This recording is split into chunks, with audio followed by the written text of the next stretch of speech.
Are you satisfied with your understanding of sustainability? If you are not, imagine a journey together, a pluralistic one, with academia, innovators, startups, NGOs, all looking for solutions to the greatest challenge of our time. My name is Samuele Tini, and this is the Sustainability Journey. Welcome to this new episode. Today, we are going to see an exciting charity, a leading charity from UK, to create a world in which resources are used sustainably.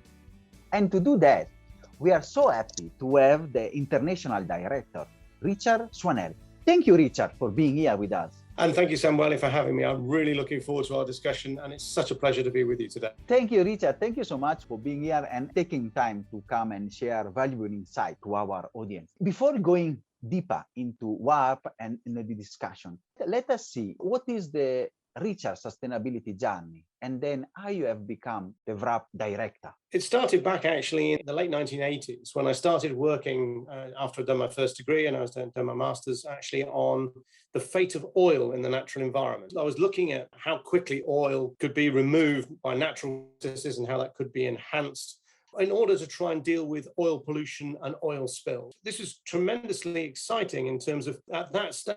In the early 90s, there was a big number of oil spills, late 1980s and early 1990s. There was the Exxon Valdez, of course, the famous one in Alaska. And then, of course, we had oil spills in the UK and around the world. Yeah, they had huge, acute impact directly after those spills.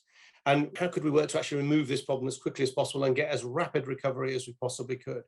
And I used to joke a little bit with my dad, because my dad was an engineer. And I used to say, well, Dad, you're making cars, and I'm actually dealing with the consequences of fueling those cars around the world and actually trying to sort that out.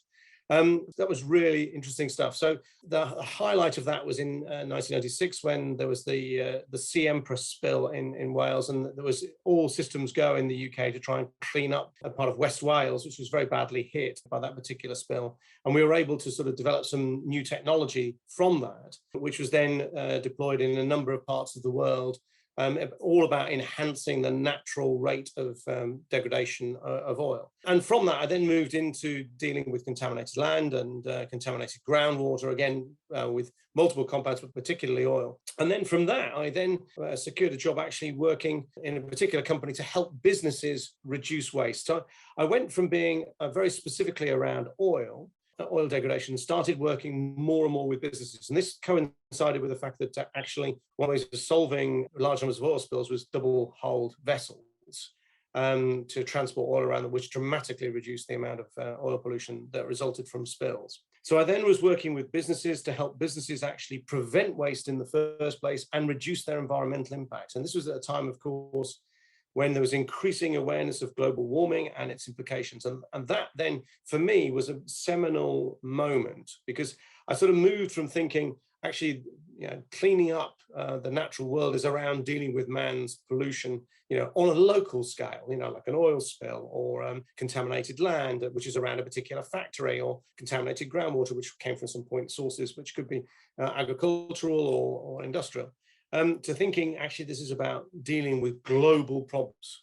And as soon as you started thinking about the global impact of global warming, the clues in the title, that encouraged me to start thinking about working with businesses, particularly to try and help them, reduce waste, reduce greenhouse gas emissions, and actually save money in that process. And so I worked for a government program then called EnviroWise, which did, for every £1 spent on it by government, it saved businesses £10 and reduced waste. And that gave me an insight particularly into the retail sector and also the concept of the circular economy. And then I had a job came up at WRAP, the Waste and Resources Action Programme, the charity I now work for, which was all about working with the retail sector to reduce packaging and food waste. And I was very lucky to get that job and move into WRAP. And really, and the last few years, I joined WRAP in 2004 and have been working with this in the UK and increasingly internationally ever since.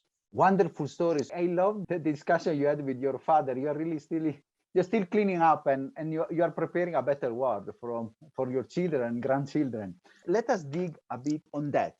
You have mentioned what RAP is about, and then let us try to see. You also mentioned the acronym. Can you tell a bit about it? Which is the mission and the problem that it's trying to solve? As you mentioned at the start, Samuele, RAP's mission is a world in which resources are used sustainably. And by that, we mean material resources, but also used in a way that minimizes its impact on the natural environment. A core part of our mission is to reduce greenhouse gas emissions in our target sectors. The scale of this is huge, as we all know. I mean, this is a global problem. So where can RAP really make a difference? So what we've done is we've focused in core areas. We focused in on food and transforming the food system.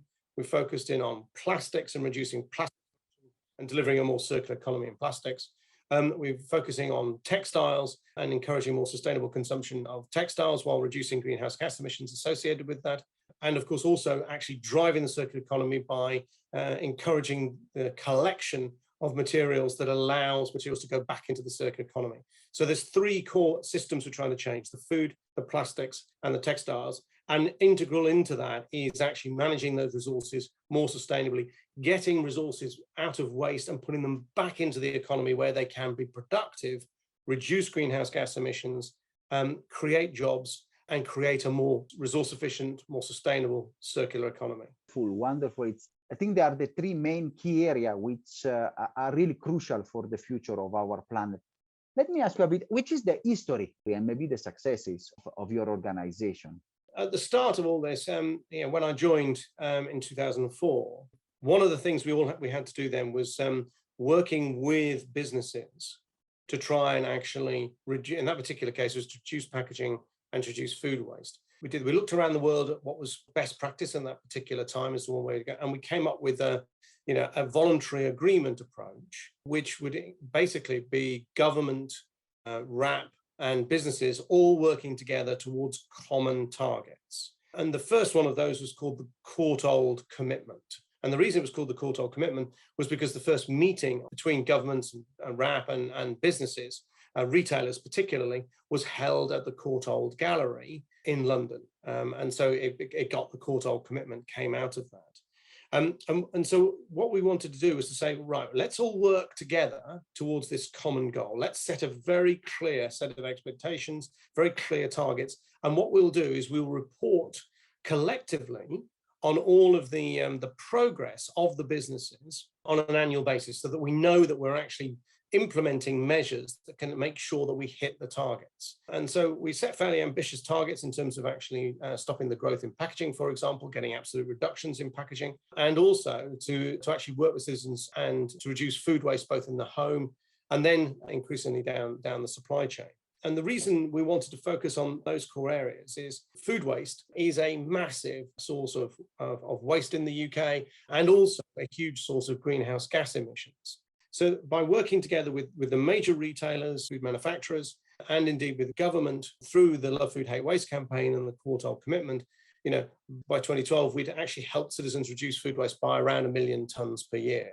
So a very significant reduction in food waste and saving huge, billions of pounds in terms of food waste savings. So what we're able to demonstrate is this approach of working in partnership with businesses was delivering real results. Thank you so much, Richard. It is a wonderful story. I think you can see also the leading of your organization that's taken to fight food waste and bringing together in the spirit of the partnership all the different actors. Maybe for the audience, you said you work in food, in plastic, and textile. I think it would be interesting to see the impact of the work that you are doing in these key three areas. If you can share with us some impact stories. So if we just take the Courtauld Commitment first on food. So what we've done with food is up to 2018, actually, we've now helped reduce food waste across the whole supply chain by 27%. So edible food waste has come down by 27% over that period of time. And actually food waste in the home has come down by 31%. And that's sort of saving of the order of $6 billion every single year. And to give you an idea of in carbon emissions, that food, if it wasn't wasted, that food was responsible for about the same emissions as taking 2.2 or 2.3 million cars off the road. in the UK, and the sale of cars in the UK was about 2 million in 2019, to give you a rough idea. So that is a very significant impact across the supply chain. We've also applied this similar voluntary agreement approach, this public-private partnership approach, in textiles and also in plastics. So in plastics, it's the Plastics Pact. And in textiles, we started off with the Sustainable Clothing Action Plan, all about driving more sustainability within clothing. And now that's moved on to Textiles 2030, launched last year, which is all about halving greenhouse gas emissions associated with clothing by 2030. So we've used the different models. And if I might just draw a couple of examples from each of those. In plastics, one of the things that RAP did was work with academics and with industry to generate a methodology, a safe methodology for converting PET and HDB bottles. So these are the traditional sort of milk bottles that you've got in the UK, and also drinks bottles, and converting them back into food grade plastics that could go back into bottles. So this is genuinely a way of sort of driving a more circular economy. And what we've seen with the Plastic Pacts in the UK and increasingly around the world is increasingly businesses designing their plastic packaging for recycling to make it easier. So a classic one there is moving away from colored PET, like green PET, to clear PET, because that's actually a lot easier to recycle, and actually making sure that we've moved away from problem plastics. So for example, problematic unnecessary single-use plastics have come down nearly 50%, so 46% since 2018. And the amount of PVC packaging has gone down 80% since 2018 as a result of work in that particular area.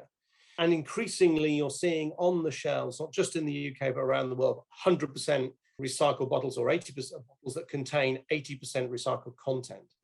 And what's great about that, and when we're buying those bottles, is that by doing that, we're driving demand for the recycled material in the first place, which means that it then becomes economically beneficial to make sure we segregate and collect those bottles separately, those plastics separately, so they can go back into the economy. Now, there's loads more to do in this space, but what this is showing is it's showing the beginnings of a circular economy beginning to develop, not just in one country like the UK, but actually increasingly around the world. This is really critical, because if we are going to achieve the important objectives of reducing climate change and staying to limiting the global increase to 1.5 degrees C, these types of systemic changes are absolutely key. I cannot agree more with you. The systemic change and the way we think, it's really a way also to change the behavior of the consumer. And you have shown real clear results. The reduction and the percentage that you have given us, it shows the impact of the work that you are doing, and how to translate this work that you have done as a leading role in the United Kingdom. You are the international director, which is the role now and the way forward for you and the work you are doing to bring systemic change even broader and abroad. And I'm sure we can discuss how you are already working on it. Exactly, Samuel. I mean, this is my main role now, is to sort of take some of this learning and work with partners in other countries to help come up with solutions that work for those countries. So this is really around taking the bare bones of an approach that works and adapting it so that it can work in other countries. And we're doing this particularly in plastics, where we're currently working in over 20 countries around the world, actually looking at public-private partnerships in places like Kenya, in India, in South Africa, in Chile, where we've got agreements with businesses on the targets, and we're now working with them on implementing those targets through our in-country partners. The critical bit here is that adaptation process, and also then sharing expertise around the world. So not only is there a sharing of expertise from Europe to other parts of the world, but also we're beginning to see the sharing of expertise between countries that are working in this space. So creating a whole movement towards driving change. And we're also beginning to do this exactly the same thing in food, working in Mexico, Australia, South Africa, Indonesia, and in supporting actually public-private partnerships across Europe in terms of helping to reduce food waste, both in the supply chain and in the home. And also we're working on the west coast of America with the Pacific Coast Food Waste Commitment, which involves California, Oregon, Washington, D.C., and British Columbia, are all working together towards that common goal. So we're beginning and integrating into that, and we're just beginning to start that, also the behavioral change side of this, which is all about helping citizens reduce food waste, and indeed also changing behaviors so that they make more sustainable choices and play their part, our part, in actually helping deliver the climate emissions. The third area, of course, is textiles. And actually, the work we've done in the UK showed that we could reduce the impact of clothing we did in fact reduce the impact of clothing in carbon terms by 21.6% over the period of SCAP. And we're now taking that's a Sustainable Clothing Action Plan. And we're taking that model now into other countries around the world in order to try and drive the systemic change in clothing that we also think is absolutely crucial. Wow, that is a huge road, and I can see the impact of your work already reaching the planetary scale. I really like the movement, because without that, it will be very difficult. And the adaptation that you are doing also to bring change from your experience and adapting to the different reality, and very broad from emerging economy to established. We have seen also, have seen the role of businesses as a big partnership, as the force for good. There is a huge discussion from the academia, also to at the ground level, about the role of big businesses, within this, and how it can be enablers, because of course, it is not only the work of the charity, but seeing also the working together with the businesses. Which are your insights from your big collaboration that you have with big names and big leading companies in the world for this profit, not for profit, working together to deliver, an incredible objective? So Samuel, I think the key to this is within the public-private partnerships is being really clear that there is a shared objective. Businesses and indeed government all working together towards the common targets that we've all agreed. And then it's a question of how do we deliver these targets, and what is the role of the key members of the public-private partnership in developing that. And so we often codify that, we describe that in a clear roadmap to drive change. So the Plastic Pact in the UK and around the world have got a roadmap to say this is how we're going to deliver the targets, and this is the role of businesses, and this is the role of government potentially can do to make a difference, and also how we might work with citizens. And so by having those clear objectives and also a clear evidence base, so what is actually going to give you the biggest bang for buck? What are the changes that are going to have the biggest impact on delivering the targets? And let's focus on that. And we do that, what's really interesting is that businesses and their suppliers all working towards a common cause. What was fascinating is when the quartile commitment was first described, companies in the supply chain were going to their retail and food manufacturing customers saying, here's how we can help you hit your quartile targets. And so there was a consistent message going down that here was the focus, and companies were responding in the supply chain to help deliver that change. And so once you've got the evidence base, then action can be quite rapid. And let me give you some examples, just if I take some from the food area. One of the things that the evidence shows actually led to food waste in the homes were offers in store called buy one, get one free. So that might mean you go into a supermarket and there'll be an offer on carrots. There'll be a kilo of carrots, and you could get another kilo of carrots for the same price. That's great value if you can use all those carrots. But if in the process of taking the extra kilo of carrots, you end up then wasting half of those extra carrots, then that isn't a great benefit for the environment or indeed for the pocket. So one of the things is we presented this evidence to the sector and suggested some alternatives which gave exactly the same benefits to customers, but actually reduced the risk of food waste. So for example, half price offers. So, instead of going in and getting buy one, get one free, you can say you can have this kilogram of carrots for half price. And if you want a second kilogram, that's also half price. So you get the same amount of carrots for the same amount of money. Or, and another option would be to have a special price by having a mix and match. Say there's 3 fruit that if you combine them, you get a special price for those, which again, doesn't favor over purchasing and therefore can lead to waste. And so what the net effect of giving the evidence and having the focus on the targets was that buy one, get one free offers have now virtually disappeared from UK supermarkets over that period of time on perishable items. Another example is date labels. And what we found when we started is that you go into a supermarket and you'd find products which would have a use by or best before, a use by, actually a food safety indication, best before is a quality one, and then there'll be a display until date. Or a sell by date. So there could be at least 2 dates on, and those 2 dates confuse people. They thought, which do I need to worry about? Is it a sell by? Is it the best before? And also in some categories, you'd find both, on the same product, hard cheese, some would have a use by, which is about food safety. Some would have a best before, which is about quality. Which is it? So what we did is we worked with the Food Standards Agency and the UK government and businesses to come up with new guidance, which made it really, really clear that, go with one date label if it's required, the use by or the best before, and actually make it really prominent. And even on things like fresh fruit and vegetables, you might even find you don't need a best before at all. And you can help, because there's not a food safety issue. People can rely on their senses to work out how fresh the produce is. And so again, we've seen a big shift towards that, one label, big label, and in many cases, actually retailers taking off best before on things like loose fruit and vegetables. So, those are the types of things that retailers have done. And of course, they've done that for the benefit of their customers to help their customers reduce food waste. And that's the sorts of partnerships that we're trying to develop and take around the world.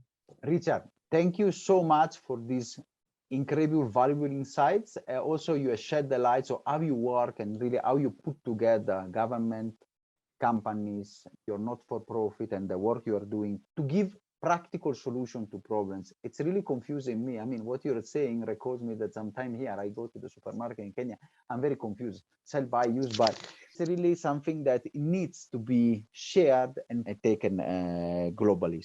I really want to deeply thank you for your sharing and for your insights. We are approaching the end, and as usual, after these valuable lessons that you are giving us, I want to ask you, from your experience, you started with the oil and the discussion, and then now you are now a leader in the transformation to enabling circular economy. On a planetary scale, we might say, which is the message you want to give to our audience? Well, thank you, Samuel, and thank you very much for the opportunity to share this experience with you and your listeners. I really appreciate that. And I guess the final message I'd like to leave with your listeners is probably derived from being lucky enough to go to COP26 last year and listening to the fabulous work that is being done around the world to tackle climate change. And this clearly is the problem, the environmental problem of our time, not only environmental, the social and economic problem of our time. And I guess one of the things that we can easily sort of get to is the scale of this global problem is so large that we actually said, can we really do this? As humans, we are phenomenally capable of driving change rapidly. I think the message I'd like to leave is one of hope. I think we can all together actually deliver a world which doesn't go over a 1.5 degree temperature increase. And I believe if we work together, businesses, governments, and us all, we can make that change. And I would just encourage us, and we can all play our part in that. And we can play our part in that simply on a day-by-day basis by, buying what we need and eating what we buy, and reducing the 30% of all food that are produced on the planet that is wasted. We can buy reused items. We can buy repaired items. We can only buy when we need materials, just to help that reduce that impact on the environment. And select products with high recycled content, select products that have been remanufactured. We can all play that role, and that will be part of our contribution to helping deliver a world which doesn't go over 1.5 degrees C and actually tackles that the climate emergency. So that's the message I'd like to leave us all, one of hope and one that we can play a part. Small changes make a big difference if they're done by billions of people around the world. Thank you so much, Richard. I think it's a message that I really like. It's a message that we can share, and this is one of the objectives of the podcast, to give hope. Together, bringing different change makers from all over the world, from all over the places, all looking for these solutions, to the challenge that is, as you say, the biggest economic and social of our time. So every day we vote with ourselves, with our consumer behavior for change, and you're doing a wonderful job to enable, solutions all over the planet. Thank you so much, Richard, for your time, for your insight, and it's been a great pleasure having you. And thank you, Samuele, for interviewing me. I really enjoyed that discussion. Thank you. Are you satisfied after this wonderful episode? Let's continue together our sustainability journey.